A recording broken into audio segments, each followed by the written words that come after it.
Whatever we get through today is fair game for the exam on Monday.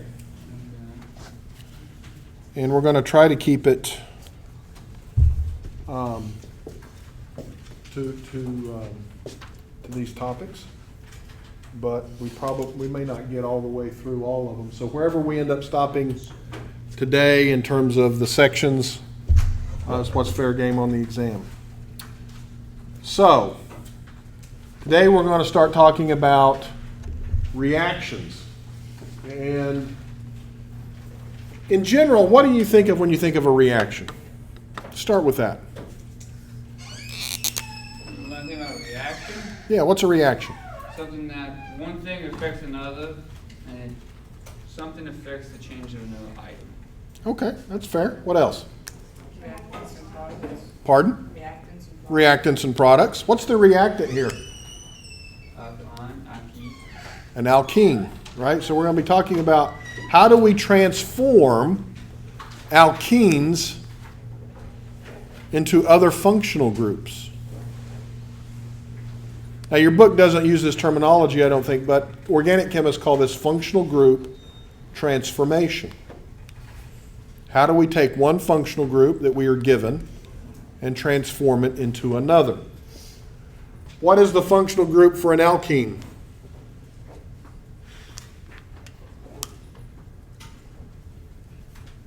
Is it not a functional group already? It is a functional group, but what about it is the functional group? Double bond. The double bond, right? So the double bond itself is the functional group, the pi bond. Remember, a double bond between two carbons has a sigma bond and it has a pi bond. And it's the pi bond that's doing all the chemistry. And so as we talk about that, we're going to talk about reaction mechanism. Up to this point in general chemistry and in everything we've talked about so far, you might think of something like A plus B gives C. This is not a reaction mechanism. It doesn't tell me how A and B get together to make C. It just tells me that A and B gets together to make C. The mechanism is how that happens. This is a very, very important topic. We're not going to go into great detail about it, okay? But this is what happens in biochemistry. This is what happens in metabolism. Your body takes a functional group and transforms it into something else. That's metabolism, right? That's how you convert molecules into new things that you need to be healthy and function and all that good stuff, okay? And so we're going to talk a little bit about reaction mechanism and try to get a fundamental understanding of what a reaction mechanism really is. And then we're going to talk a little bit about the mechanism of electrophilic addition, and we'll start talking a little bit about a topic called carbocations. What does the term carbocation indicate to you? Positive carbon ion. Positively charged carbon atom, yeah. If it's positively charged, how many electrons would it have around it? A lot. No, it wouldn't have a lot. One less than what it says on the periodic table, so it helps positive. Okay. So a carbon atom that has, yes, so how many bonds would that be? 3. That would be 3 bonds. And no lone pairs, right? That's right. So we're going to talk about carbocations a little bit. Do you think that carbocation is going to be real stable and I could put it in a bottle? No. Why not?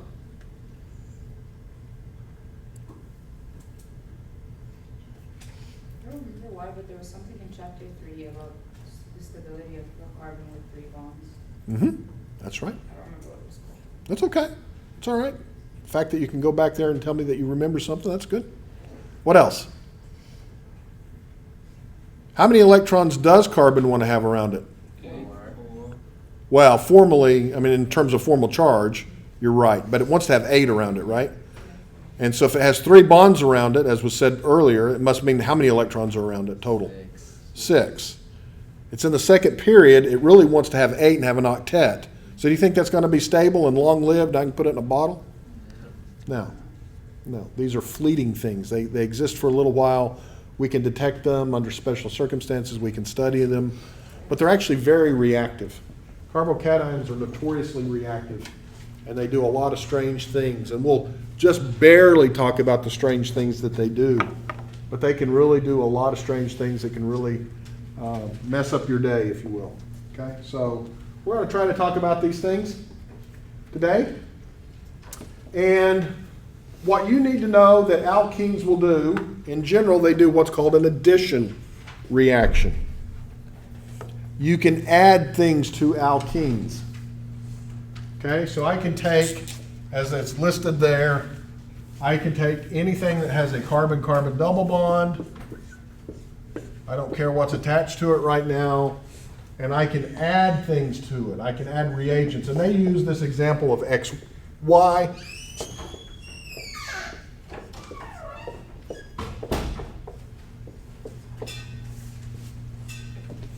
What's interesting about that reaction?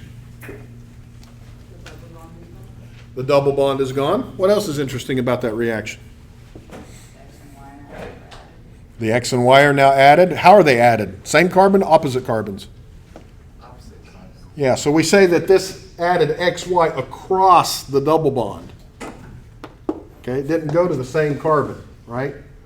Each atom of the original alkene got one of those atoms. Now, we don't know what X and Y are yet. It doesn't matter. I just want you to understand the fundamentals of what's going on. What else is interesting about this reaction?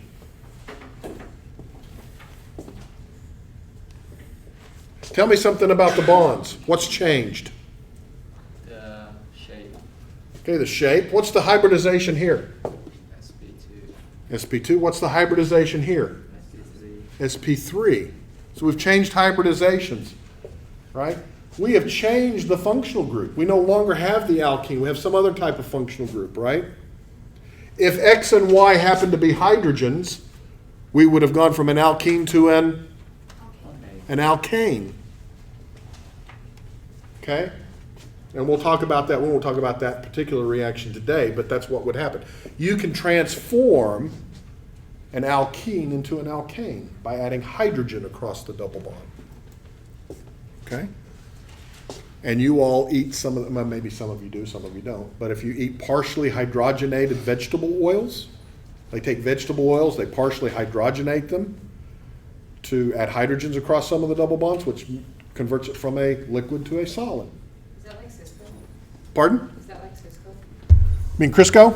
Cisco. Yeah. Cisco is a company that sells Crisco. Yeah, kind of like that. Yeah, so hydrogenated or partially hydrogenated vegetable oils. Yeah, that's a good example. Yeah. So, but they use this type of addition chemistry. What else is interesting about this reaction? The X and Y on two separate bonds. Okay, that's true. Did you say sigma bonds? Yep, so we sacrificed a pi bond and got two new sigma bonds. What do we know about pi bonds? Are they strong or weak? Neither. Pi bonds are weak. The double bond itself, because you have a sigma and a pi, is stronger than a single bond. But just the pi bond by itself, remember that's weak. So I had a weak pi bond and I gained two what? Strong sigma bonds. Two strong sigma bonds. So do you think the reaction, if this was an equilibrium, would lie to the left or to the right? To the right. And why? What does it mean to be a strong bond? More stable. More stable, lower in energy, right? So, what's more stable, the reactant or the product? Slow down. The product is more stable. And remember, an equilibrium always favors the more stable side of the reaction or arrow, right? Or scheme. So I would expect that this goes to completion and gives me this alkane if this was hydrogen, for example, and we would have good, nice, clean conversion. Also notice that everything that is here ends up in my product.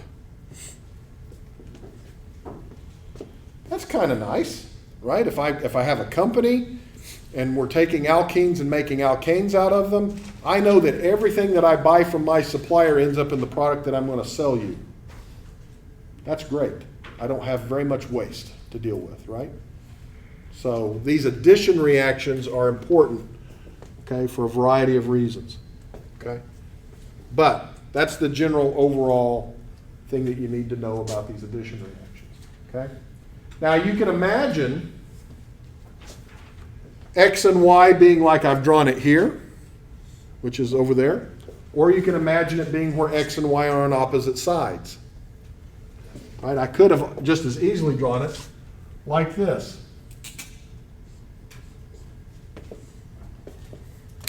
Those aren't necessarily the same. Okay? If X and Y are added on the same side, we call that syn addition, S-Y-N. Not as in religious sin, but S-Y-N. Okay? Syn addition. If X and Y are on opposite sides, we call that anti-addition. So you will hear me use the words syn and anti quite a bit. Syn, again, it sounds like same, so keep that in mind. Anti means on opposite. Okay? Here are some of the reactions that we're going to talk about in this chapter, and we're not going to get to all of them today, but you need to know the basic things that you can typically add across a carbon-carbon double bond. Okay? So, here's an example. We have cyclohexene, and I can take cyclohexene and I can add HCl, HBr, or HI to it. And across the double bond, I'm going to add an H to one atom and the halogen to the other atom. Okay? So I've just gone from what's called an alkene functional group to what we call a alkyl halide functional group. We haven't talked about that one yet. You haven't learned that functional group, all right? But this is a process called hydrohalogenation. Hydro comes from the word what? Hydrogen, halogenation from the halogen. HX, right? Hydrogen and halogen were added across that double bond. I can add water across a carbon-carbon double bond. We call that hydration. I just went from an alkene functional group to what is it when I have an OH? Alcohol. An alcohol. So I went from an alkene to an alcohol functional group by adding water across the carbon-carbon double bond. What's interesting about that? Is it just water? No. What's H2SO4? Sulfuric acid. That's sulfuric acid. Is it strong or weak? Strong. It's a strong acid, right? So what happened to the sulfuric acid? It's not in the molecule, is it? Yeah. It's not. We're going to talk about that a little bit too. This is acid catalyzed. Okay? What does it mean to be catalyzed? Not quite. Make the reaction easier. It makes the reaction faster. Okay, that's true. In fact, if I take an alkene and I just place it in water, it's not soluble. Okay, it's oil, it's literally oil and water. Okay? But if I left that oil and water together and I had a stir bar that would stir it for 1,000,000 years, and if I could resurrect and come back in 1,000,000 years and look at my experiment, I would find that over about 1,000,000 years, some of the reaction would have occurred. Maybe 2-3% of it would have occurred. Okay? But if I do the reaction in my lab today, by lunchtime it would be over if I just added a little bit of sulfuric acid. The sulfuric acid doesn't get used in the reaction or used up. It doesn't get consumed, but it promotes the reaction, and it's called a catalyst. Okay, so remember, Gen Chem, you should have learned that a catalyst is a substance that speeds the rate of the reaction but is not consumed in the reaction. So you don't need a lot of it. Okay? So if I was going to do this reaction in my laboratory today, I would take cyclohexene, I would place it in about 100 milliliters of water, and I would add maybe a milliliter or two of concentrated sulfuric acid. I would stir it really fast. I'd come back after lunch, and I would see that I'd converted all of my alkene to the alcohol. So is that kind of like an emulsifier when you're cooking, when you need to combine? Well, emulsifiers are a little different. Emulsifiers bring things that are insoluble together, but they don't necessarily promote a reaction. Okay, so it changes the physical state. So, like if you go buy Kraft brand Italian dressing, it all looks like it's all together, right? It's because they add an emulsifier that brings the water and the oil together. But if you go buy Newman's Own, spend a little bit more money, right, and you get a good Italian dressing, you'll see that things are separated, and you've got to shake them up before you use them. They don't use an emulsifier. But in both cases, the ingredients are the same, and nothing is physically transformed in terms of functional groups. No reactions have taken place. It just helps bring everything together. Does that make sense? Yeah.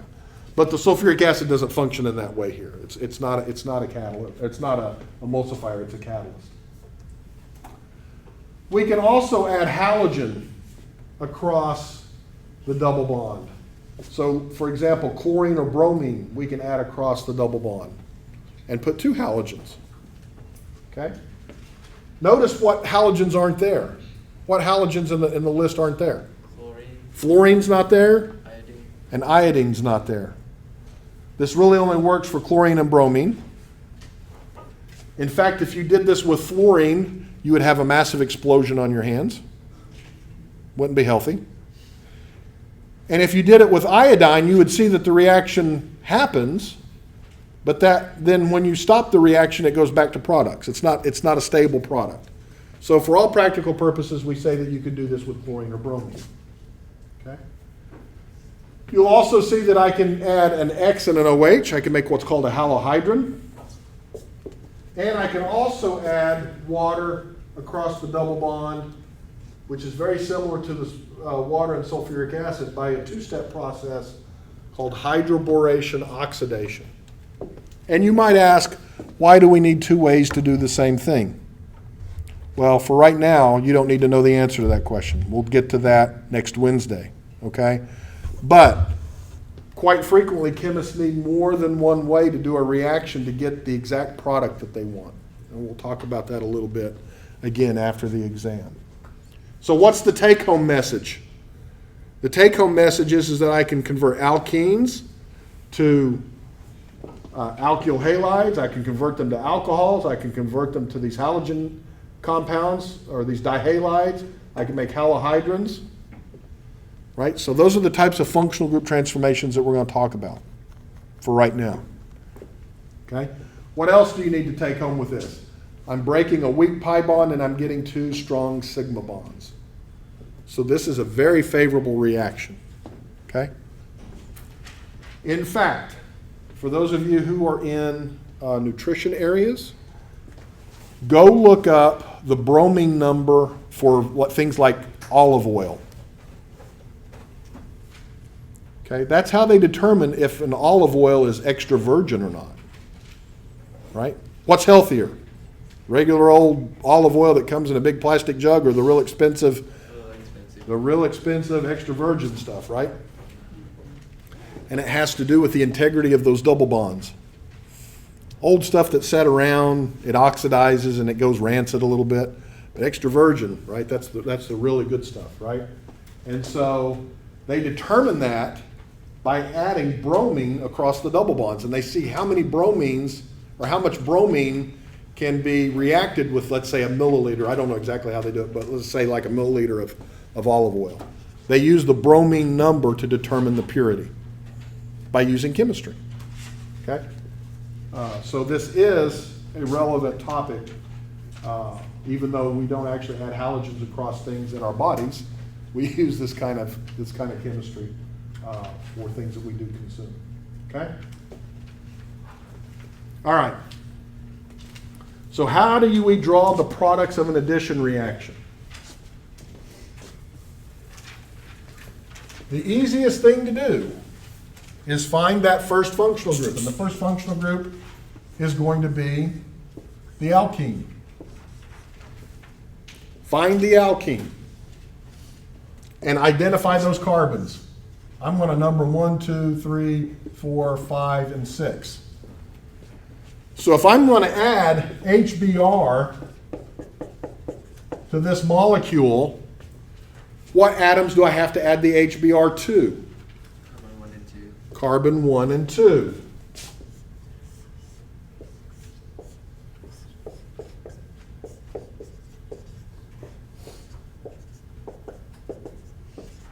For right now, that's as tough as it is. Identify the alkene and know that you're going to add the atoms of the reagent across those two carbon atoms. Okay? Now, did it matter whether or not we put the hydrogen on carbon number 1 and the bromine on carbon number 2 yet? In this example, it does not matter. We will get to examples later where it does matter. But for right now, they're the same. I could have numbered it 1, 2, or 1, 2. It would have been the same.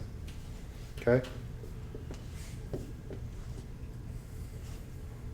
I think you all can find carbon-carbon double bonds, right? So what do you need to know here? You need to know what you can add across carbon-carbon double bonds. So let's review that real quick. What can we add across carbon-carbon double bonds? We can add HBr, HCl, HI. What else can we add? BR2, CL2. We can add Br2, Cl2. We can add Water. H2O, right? Can we write a list?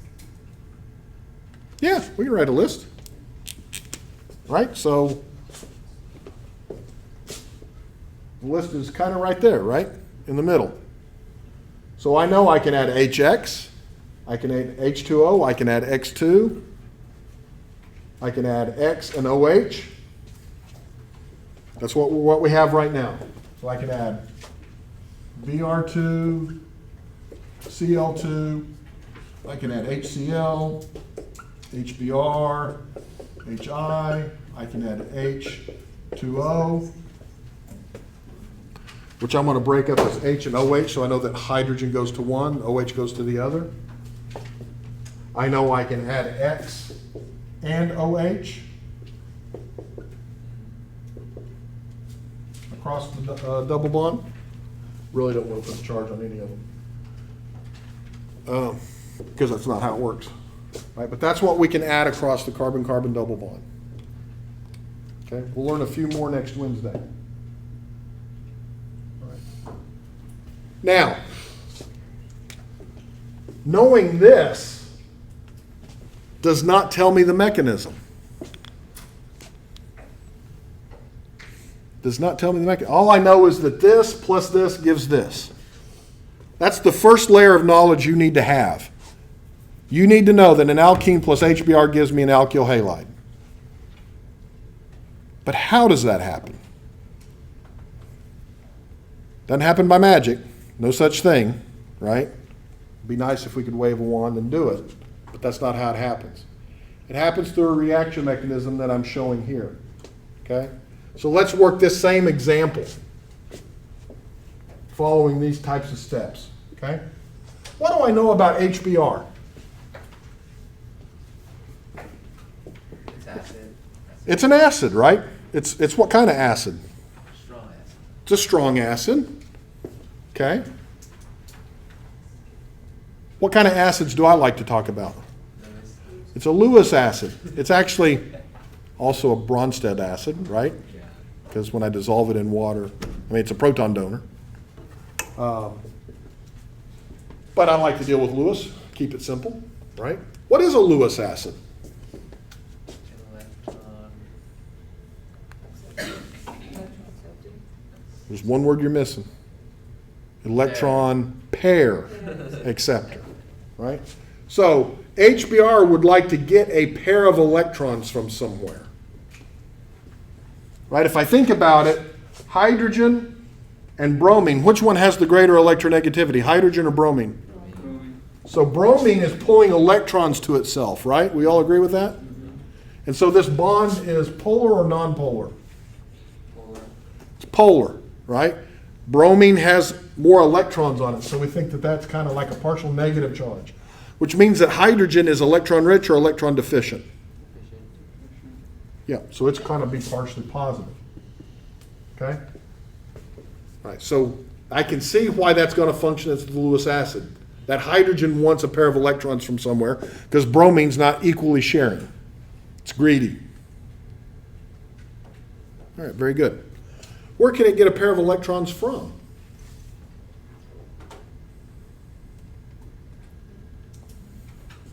The double bond. Why? That's Woo. the weakest bond Bless you. in the electrical. Okay, it's the weakest bond, and it's also what else? It's also a pair of electrons, isn't it? Yeah, yeah. Right? So this alkene is what?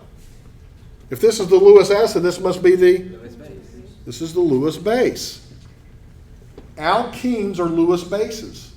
They are electron pair donors. Okay? They're electron rich. Okay? And as Jason said, the pi bond is the weakest bond. Right? So, I'm going to draw an arrow from the pi bond to the hydrogen. What is that arrow telling me that you see up here? What is that arrow telling me? Which arrow? 101. The red arrow up there at the top from the alkene to the hydrogen. What is that telling us? It means the bond is being moved over Okay, between what? between the HR, the H and PR. Not yet. That's another arrow that I need to draw. Just this arrow. What's this arrow telling me? The movement of the electron pair. From here to here, right? So I'm going to form a bond between one of these carbons and the hydrogen. Okay? Now, when I do that, how many bonds can I have to hydrogen? I can only have one. So a bond has to break, right? And it's the hydrogen-bromine bond breaks, and those electrons go to bromine. And that makes sense because bromine is electronegative and it's pulling electrons to itself, right? So that's why we have the arrows that we have drawn there. Notice I'm using a double-headed arrow because we are moving a pair of electrons. Okay? Now when I do that, let me draw in the hydrogens here as well, just so it keeps things together. Okay, so I've got a hydrogen there. I had a hydrogen there to start with, and I'm going to add another hydrogen. And I've got Br now that has a negative charge, right? Because it's pulling those electrons to itself. What happens to this carbon? It only has 6 electrons. Okay, so what's the formal charge on it? 3. Oh. No, the formal minus charge. +1. +1, right? It is a carbocation, Ah. okay? It's got 6 electrons around it. It wants 8. Is this going to be a Lewis acid or a Lewis base? Lewis acid. Why? Somebody else. Why is that a Lewis acid?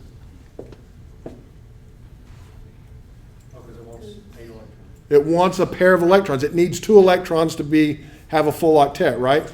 So this becomes the Lewis acid. Lewis acids like to react with what? Say it again? What do Lewis acids like to react with? Bases. Lewis bases. Where's a Lewis base? Right there. The bromide has lone pairs of electrons around it, right? So now how do I draw the arrow?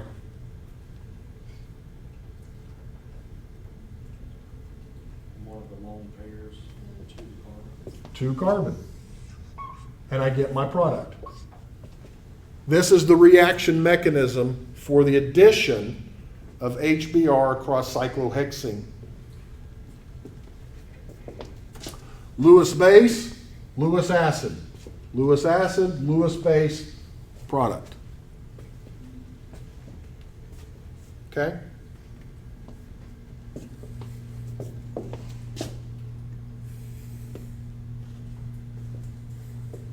I see some confused looks. Help me understand what I can help you with. Okay, so when you drew the arrow from the bond to the hydrogen, that hydrogen added on to the base for the next Mhm, Down what here, the- okay. So then, once you had the bromine by itself, then the pair went to the carbon to Mhm. make it a full octet. That's right. And then give you the product. Correct. Okay. It is nothing more than a series of Lewis acid, Lewis base reactions.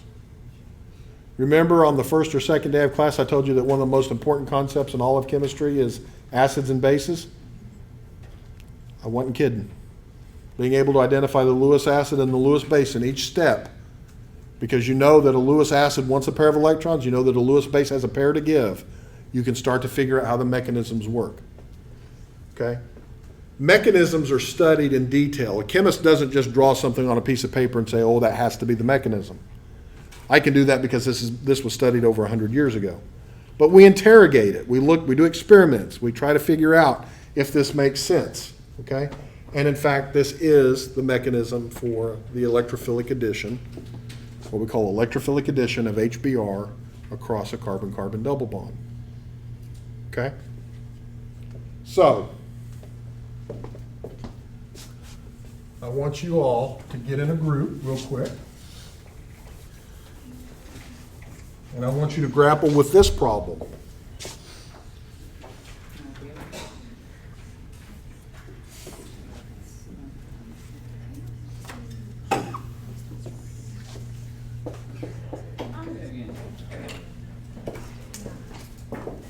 Take 5 minutes. Get in a group and grapple with that problem. Probably a word y'all don't like to hear me say much. Grapple with the problem. This is how you learn.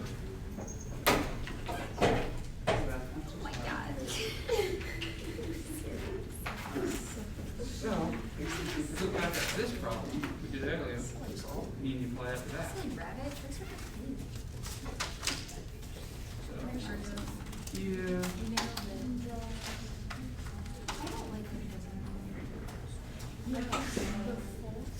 I'm not good at drawing much.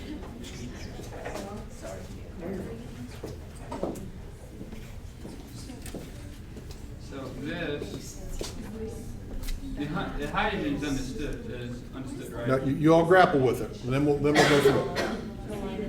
I want you to have a little struggle here. You know what, that's so nice to know. Glad I figured that out now. Okay, so to make, That's not. so I think the little structure thing is confusing me. So if I draw it out, it would look like that.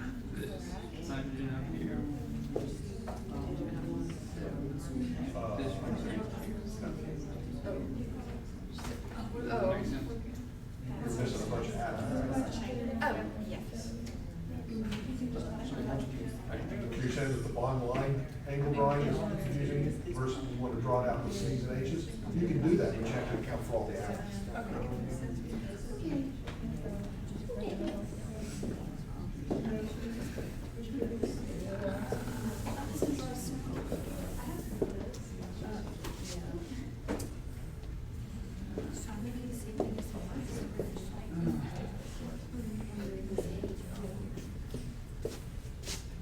What's the hydrogen?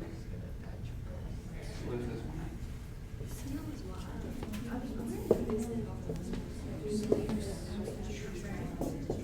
That's what I'm sure. That's where I found it. That, that's the topic. It's always So giving. that hydrogen goes. Hydrogen's just the best friend. So it's always giving. You see why I did like what I did?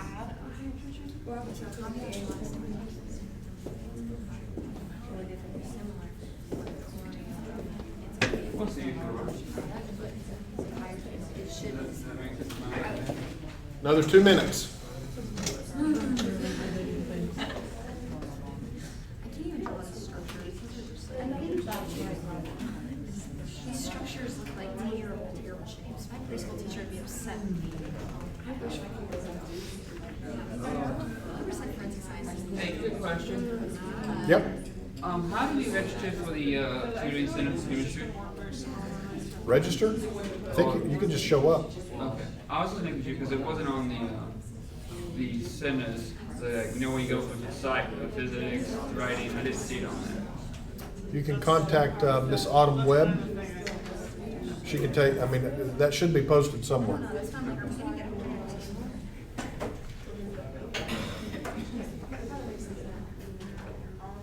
getting a periodic table for the exam? Yeah, she's gonna give us one. I'll give you a periodic table.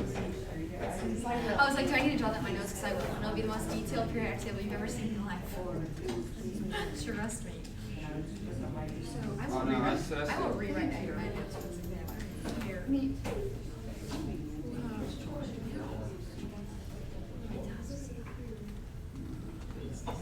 Jesus Christ.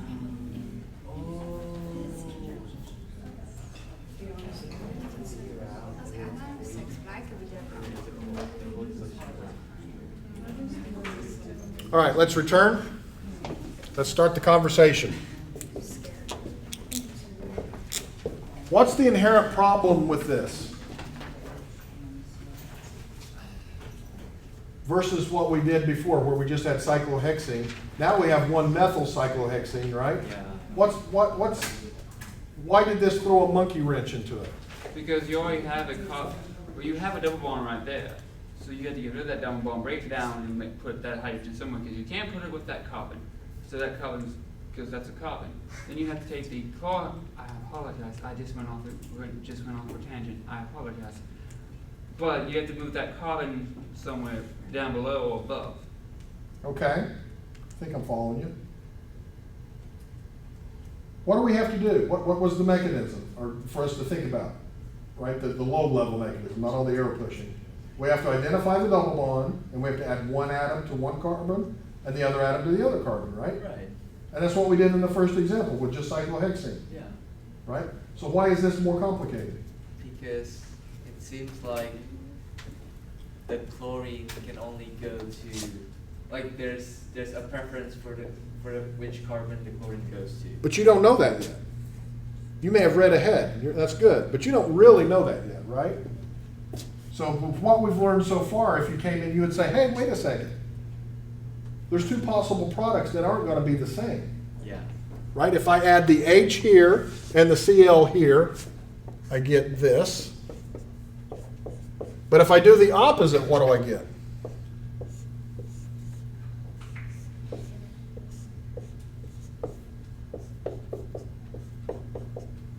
Let me put that H there. Because there's an H there, right? So you all are seeing what's going on. So this H and this H on the bottom, by definition, are this hydrogen, okay? Okay. Are those the same thing? No. If I named this, would it have the same name as this? No. All right, let's name this one. What's the parent? Cyclohexane. Cyclohexane. How am I going to number it? 1 chloro to methyl. 1, 2, 3, 4, 5, 6. So you're saying it's 1 chloro, Methyl. 2 methyl, cyclohexane. Now, how would I number here? And how would it name? 1 chloro 1 methyl.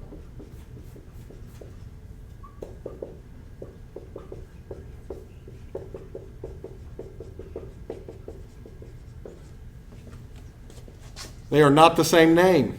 So they can't be the same compound, are they?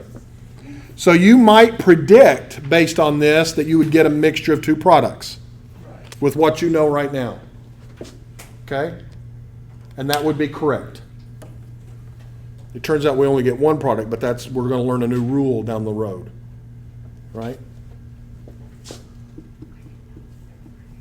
But both mechanisms would be correct. Right? I can draw the arrow from here to here and attach the hydrogen to either this carbon or that carbon in doing that.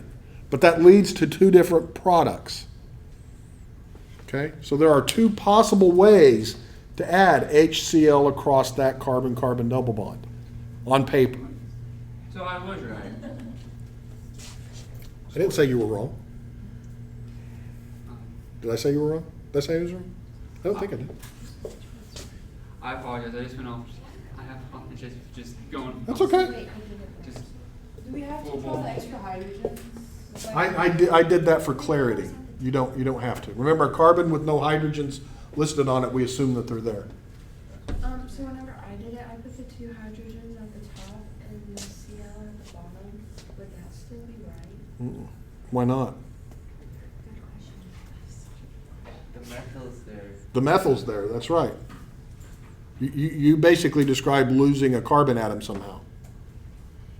Right? We don't lose that group in this reaction. We just add something across the double bond. Notice we broke none of the carbon-carbon bonds, single bonds in this reaction. Only the pi bond. So replacing this with a hydrogen, what happened to that carbon? It went somewhere and I don't know how that would happen. So taking that pair that's on the inside of the all the way down, it doesn't matter if you put it at the top or the bottom. Well, I don't want to say it doesn't matter because we're going to learn a rule that it does matter. But right now, what you know, this simple reaction mechanism, you can put the hydrogen on either this carbon or that carbon. And that would give us two different products. Okay? So you can draw a reasonable mechanism with what you know right now that would give you two products, is what I'm trying to get at. Okay? And so Bless you. Bless you. we've got to start thinking about what we call a reaction coordinate. Okay? You have this in your book. This is the reaction diagram for this particular for this similar reaction here. Okay? Oh, it seemed like physics. Why does it seem like physics? Yeah. There's energy. Because it's energy. That's right. Good. I had Good way- PTS flashbacks to physics. I was like, oh, well, I know that graph. All right, what does this graph tell me? What's on the y-axis? Y-axis in energy. Energy. And it's increasing, right? From bottom. Okay, so it's just we're talking about energy. Things that are high in energy are stable or unstable. Unstable. All right, things that are lower in energy are stable. Okay, so we got that. On the x-axis, we have this funny little term called reaction coordinate. Okay, all that means is where it's at in the mechanism. Okay? Now, let's draw this out with our original just cyclohexene plus HBr. And let's plot it out on the reaction coordinate diagram. Okay? So this is kind of zero, right? I've got my reactants together. I've got my alkene. I've got my HBr. I put them in a flask. The reaction has started. So my reaction coordinate is going to be starting out really close to zero, right? Is it going to be at zero energy? No. Well, there's energy there, right? It's got mass. I mean, so there's energy. So I'm arbitrarily going to draw it here.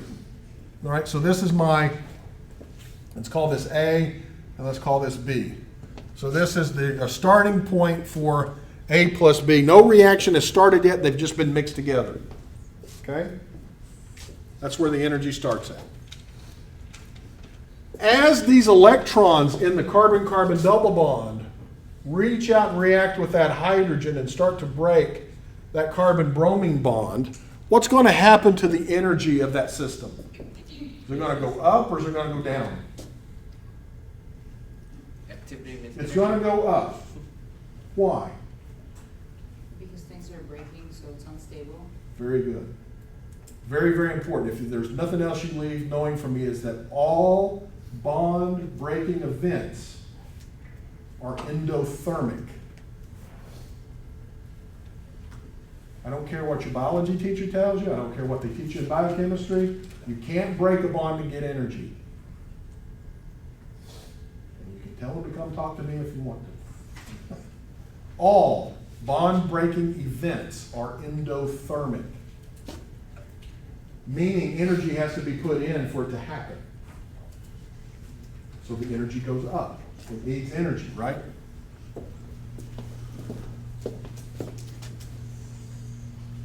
And we get to the top of the mountain. What would the top of the mountain look like here? The top of the mountain would be going down. You're looking at that. Well, no matter where I look, I'm going down. That's true. That's how I know I'm at the top. You said a true statement, but that's not what I'm getting at. what would the top of the mountain look like as I'm for pushing these arrows? Both bonds broken? Both bonds broken? Boom, boom, bonds being Or the formed. bromine bond, the hydrogen bromine, or the double bond? All right, so what, if I just look at the arrows that I'm drawing, how would you describe that in words?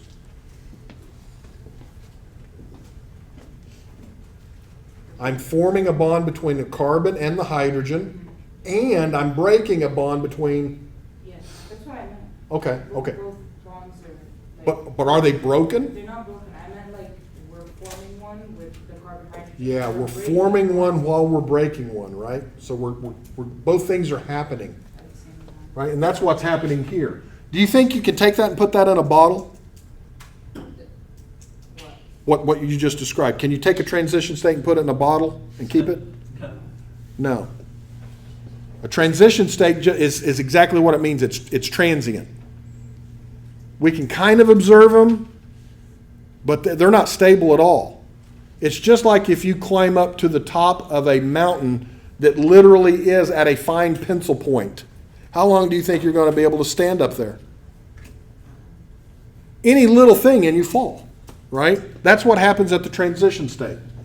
Okay, so from the distance from here to here, right, is called the activation energy. And I'm going to call that EA1. Okay, they write it out, energy, activation energy 1. But this is the first step of the mechanism. And this is the transition state. So what can happen at the transition state? I could fall back to starting material and nothing happens. Or I can fall the other way. And if I fall the other way, falling is lower in energy. We all agree with that? Yeah. Right? What's the next step here? The lone pair on the bromine and the carbon hydrogen bond being formed. Okay, and I get a carbocation, right? This is the second piece to it, right? That's what happens here. And so I don't have to draw this. I'm just going to put R plus, okay? That's the carbocation. Is that carbocation going to be more stable than my starting materials? Definitely not. No. But it's more stable than my transition state, Yeah. right? Is this carbocation going to sit around for 100 years? No. Or is it going to react really quickly? It's going to react really quickly. And that mechanism, right, is the bromide attacking the carbocation. Well, there's a transition state here. As the bromine gets closer and closer to the carbocation, it starts to form a bond, right? Do you think that's going to be a really high amount of energy that's required or a much smaller amount compared to what we had here? Smaller. Much smaller, yeah. So there's the transition state 2. We'll call that transition state 1, transition state 2. The difference in energy here is the energy of activation for the second step. Very tiny. And then what happens? As this reacts with this, I get what? Very So you get the new I get my new stable product. Where am I going to draw the line for that? Am I draw it up here or down here? down there. I'm going to draw it down here, and I'm going to draw it lower than my starting material, right? And so I'm going to go down to my product.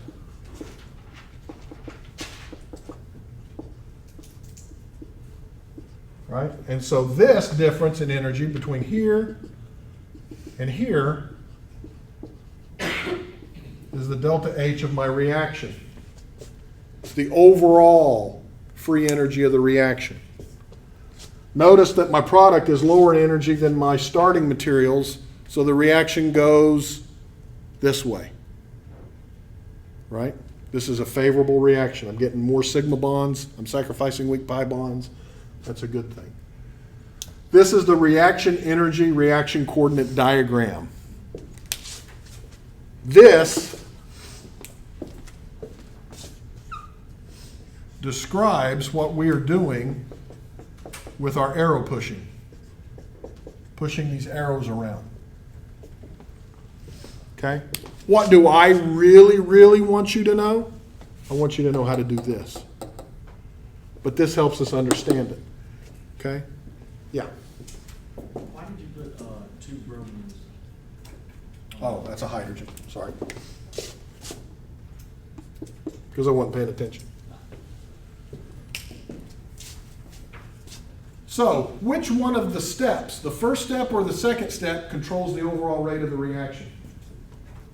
Which one determines how fast the reaction goes, the first step or the second step? The first step. And why? Because it requires much more energy. Okay, that's right. The one that takes the most energy is the thing that's going to control the reaction rate. It's just like, think of it like this. My dream car is a Corvette. Right? If I pull up next to an old 1970s Ford Pinto on Hardy Street, do you think it matters that I have a 450 horsepower motor and the Pinto only has a 65 horsepower motor getting from one stoplight to the next? No, I'm just doing it in better style. Right? That's all. But I'm not going to get anywhere else because those stoplights are the rate determining step. I can spin my wheels, I can burn out, I can act like a butt, I can do whatever I want, but I'm going to hit that next stoplight. And I'm going to be there at the same time that clunky Ford Pinto is going to be at, right?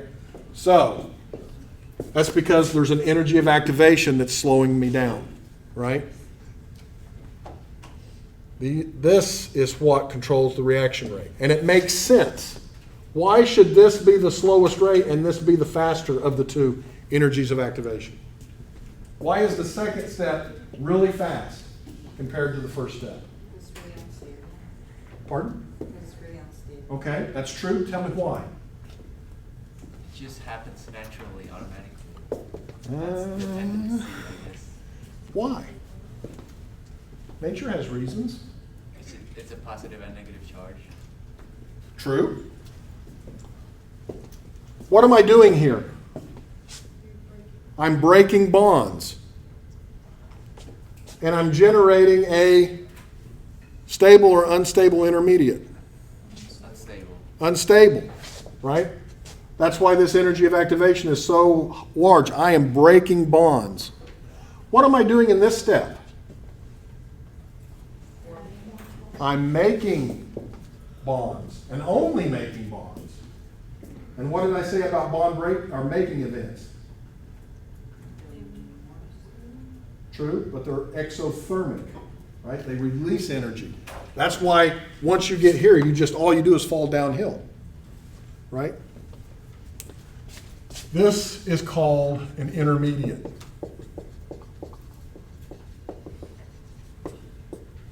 Carbocations are intermediates. They exist. We can prove that they exist, but I can't put them in a bottle and keep them around for very long. They're too reactive. We have magic microscopes, as I like to say, where we can fleetingly observe carbocations. But I can't call up my chemical supply company and say, send me a bottle of cyclohexane carbocation so I can do some kind of chemistry tomorrow. Can't do it. Okay? They won't send it to you. Yeah. Is that an R plus? Uh-huh. That's the carbocation. Yeah. Yeah. I couldn't tell. I guess. That's okay. All right. Now,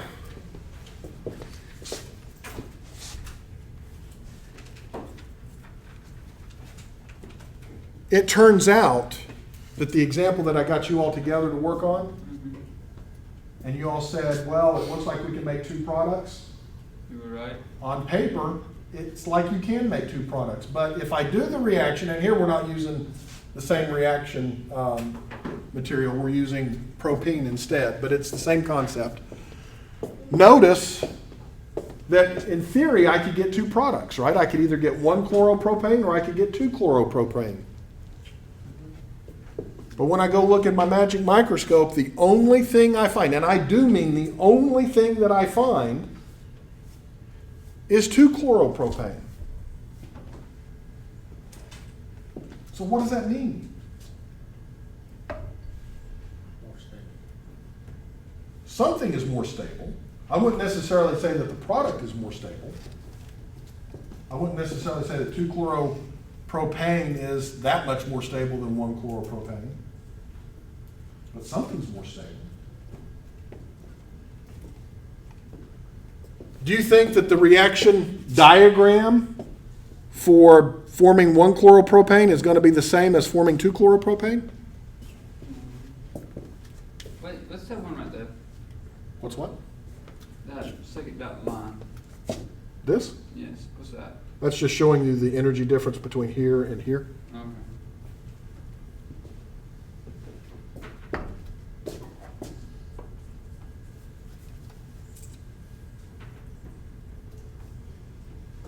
What's the question? Don't really have a question, I have a statement. Well, I guess I do have a question. Is the energy coordinate diagram for the formation of 1-chloropropane the same as the formation of 2-chloropropane? No. No, it is not. Even though the mechanism is drawn out the same for both of them, the energies will be different.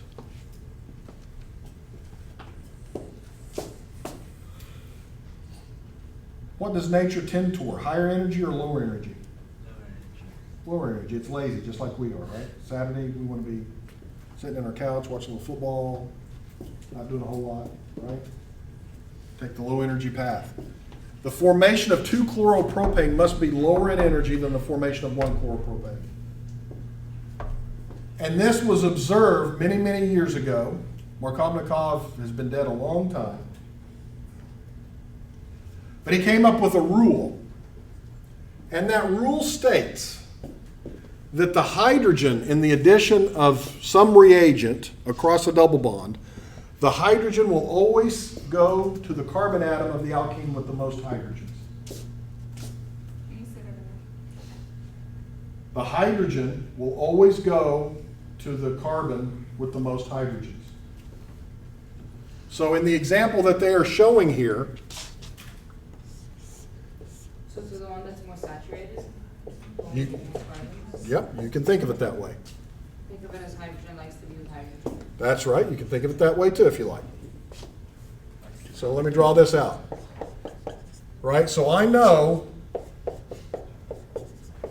that the hydrogen is going to go to one of these carbons, and Markovnikov's rule tells me which one is it going to go to? The one with the more hydrogen. And that the bromine then has to go to the, The one with the less. that's right, and so you end up with this molecule.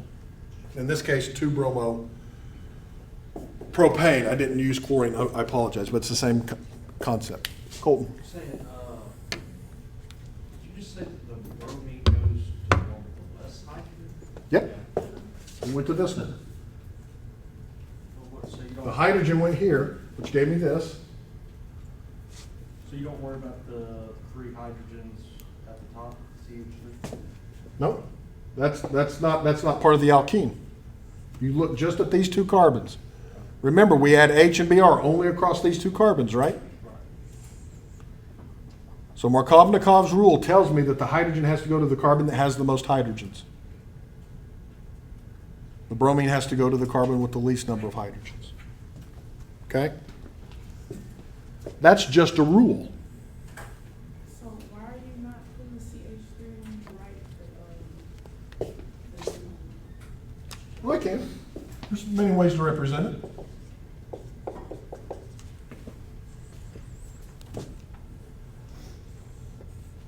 I just drew the one in the bond line formation, so. Okay.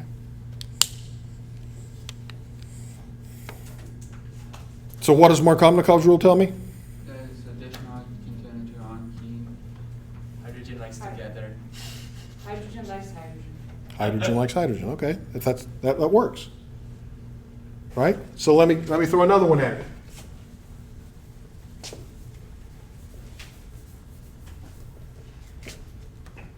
And it works for anything, right? So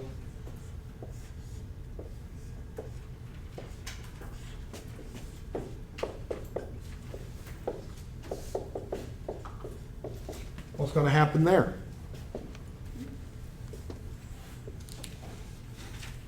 Hydrogen is going to go to the bottom carbon, whereas the OH is going to go to the.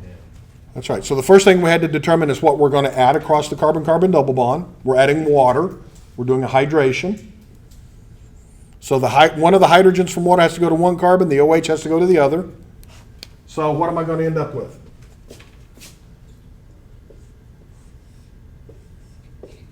You draw the hydrogen there, that's the same hydrogen. I'll underline it. So the hydrogen from water is going to go to the carbon with the most hydrogens, which is this one. This one has no hydrogens attached to it, so the OH goes there. And lo and behold, when I go and look in my magic microscope, it's the only product I form. Markovnikov's rule holds up. Okay?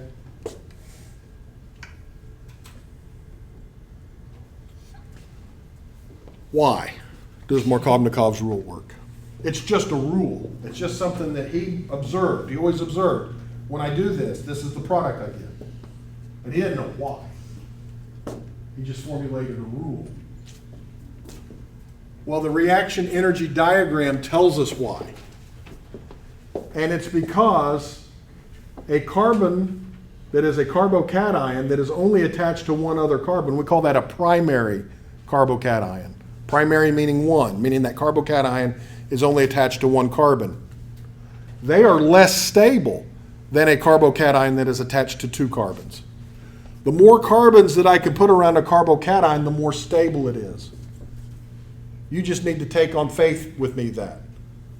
So a tertiary carbocation, a carbocation with three other carbons attached to it, is much more stable than a carbocation that only has two carbons attached to it.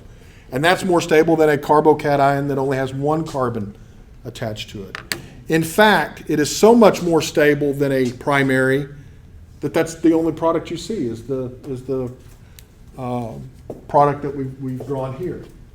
Okay. What does that mean for the reaction diagram?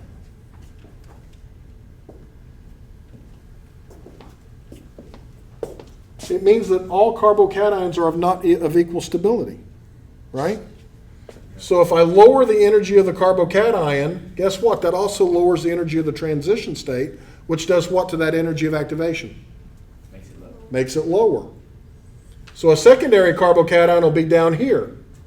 A tertiary carbocation would be down here. It's all about carbocation stability. So whatever you generate in the intermediate, right? So when the hydrogen attaches here,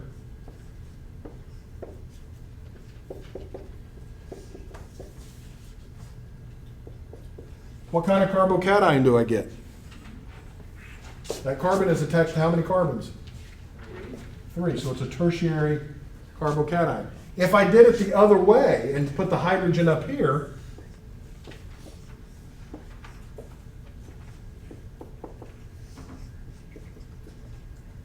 what kind of carbocation do I end up with? Secondary. Yeah, 2 with a little 0, right? 2 degrees. It's a secondary carbocation. Which one's more stable? The 3. So this doesn't happen at all. It only goes through this mechanism. Okay? It's about carbocation stability.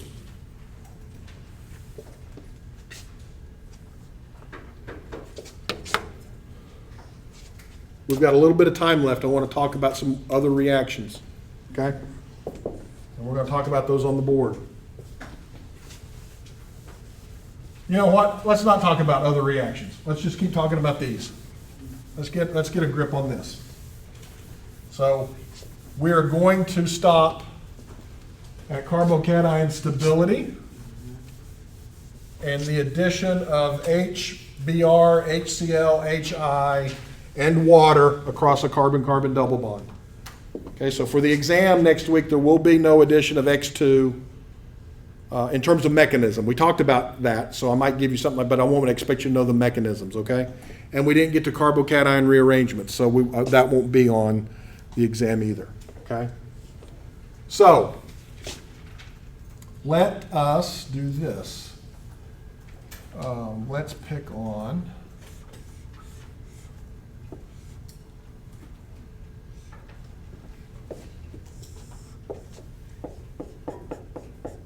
right, y'all get in your groups.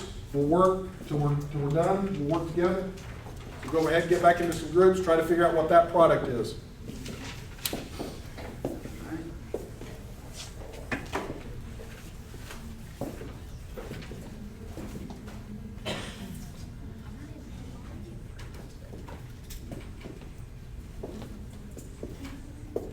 there plugging over there? There is? I'll be right with you.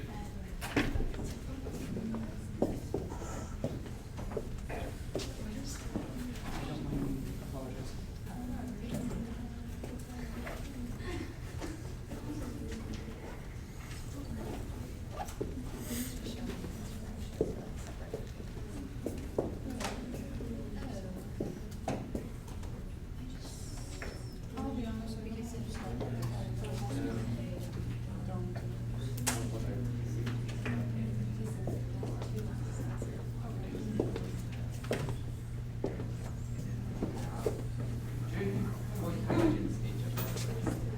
My bad. that's gonna have, Hi, Andrew.